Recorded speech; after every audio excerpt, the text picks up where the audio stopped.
Alright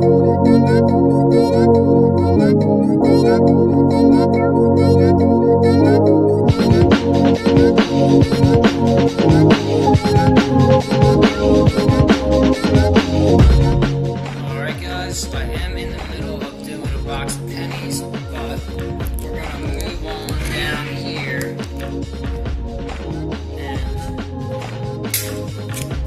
do some half dollars. These have to go back to the bank tomorrow so I can pick up more.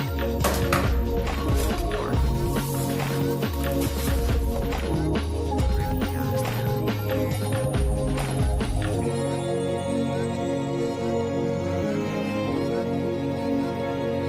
Is this a 1970? Guys, this might be a or is it 79?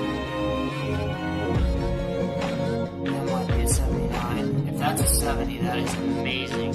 I'm sure it's a 79. Let me look at this a little bit closer. I've never got a 70. 1970 is by far the lowest mintage out of all of them. They're under 2 million minted. Looks close though. Alright, let me take a closer look at this. Okay, it wasn't a 1970, unfortunately. I don't even have or own a 1970 for whatever reason. I just never got one. But that would have been awesome. These coins are flipped over, and I do not see any silvers, so we're going to get right on into this. Alright guys, I didn't get much in that box. I got some bicentennials. I got this 2005 that's all scratched up. NIFCs, which is 2002 and newer, but I kept this one because it's in really good condition. Really nice rim. 2004, two 2006s, and a 2009. Also, I got a 1979 San Francisco proof. And that was it. So I'm going to combine this with the pennies that I got going on. Guys, well, I started into a box of pennies.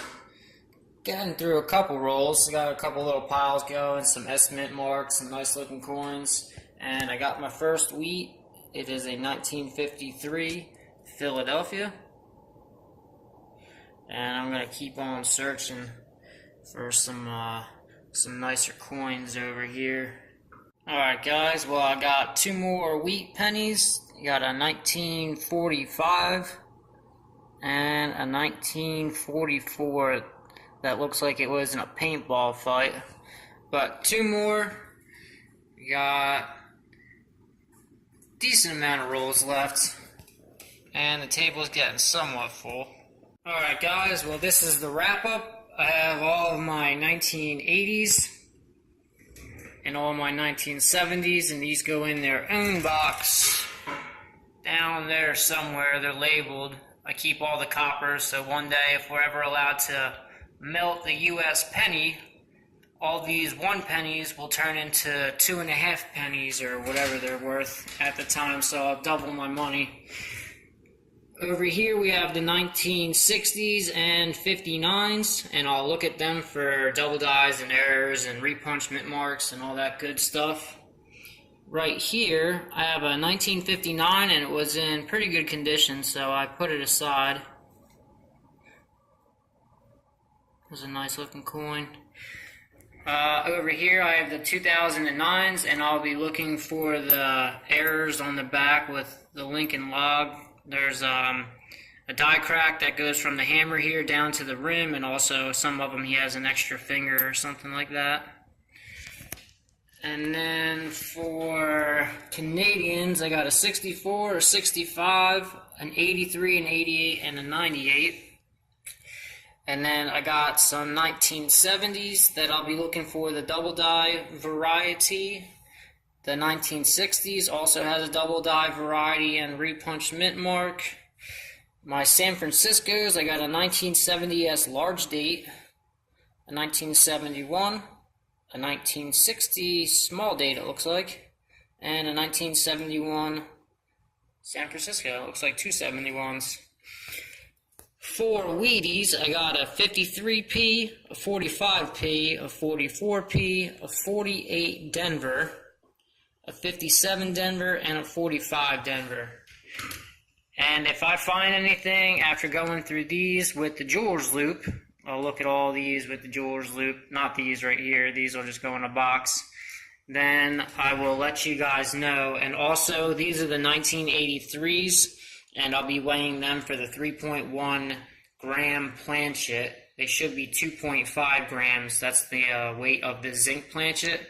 So if they weigh 3.1, that means they were punched on a copper planchet instead of a zinc planchet, and that's an error, and they are very valuable. And what I found last time, or 2 times ago when I was coin roll hunting, was this.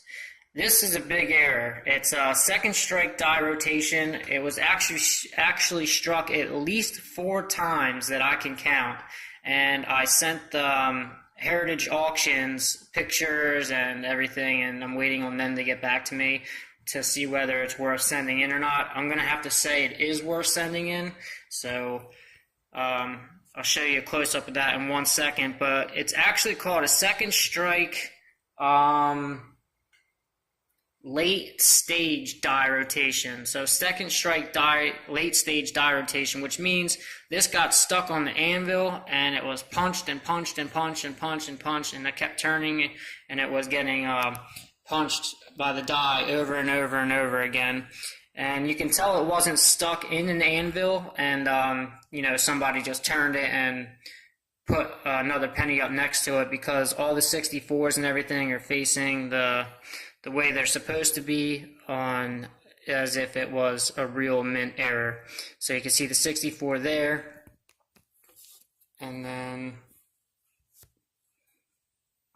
his 64 there, and then you can see it again, 1964 here, and then his whole silhouette of his body right there is over here, which makes his head come up over here and then back down here. So you can see all that was repunched. And then In God We Trust, it's also punched a couple times, and where I count at least 4 is right there on Liberty. You can see the Y 4 different times, the T a couple different times. So it's definitely at least 4 strikes, which is awesome. And then on the reverse, there's not too much damage. There's only one thing, and that is down below 1 cent. You can see it looks doubled, and that's actually from being punched multiple times while it was in its slot, and it had just moved around a little bit. So you have a little bit of doubling down there below 1 cent. So I will most likely be sending this in, but I'm going to wait for Heritage Auction to get back to me, and then once I get it back, or I get the news from them, I will let you guys know what is going on with it. Alright guys, well that's it for the awesomely not so awesome box of $50 and box of pennies. I'm hoping Heritage Coins comes back with the results to that 1964 Lincoln Memorial with some good results, because that would be pretty awesome. I never found one of them before. But I will let you guys know. For right now, I'm out at the bus stop with my handy dandy bike, and I'm going to go pick up 2 boxes of pennies, and then pick up a box of $50 at a different bank, and then try and go out metal detecting today. So we shall see. Again, I want to thank everybody for watching. Please like, share, subscribe, and I will see you guys on the next video. Have a good weekend.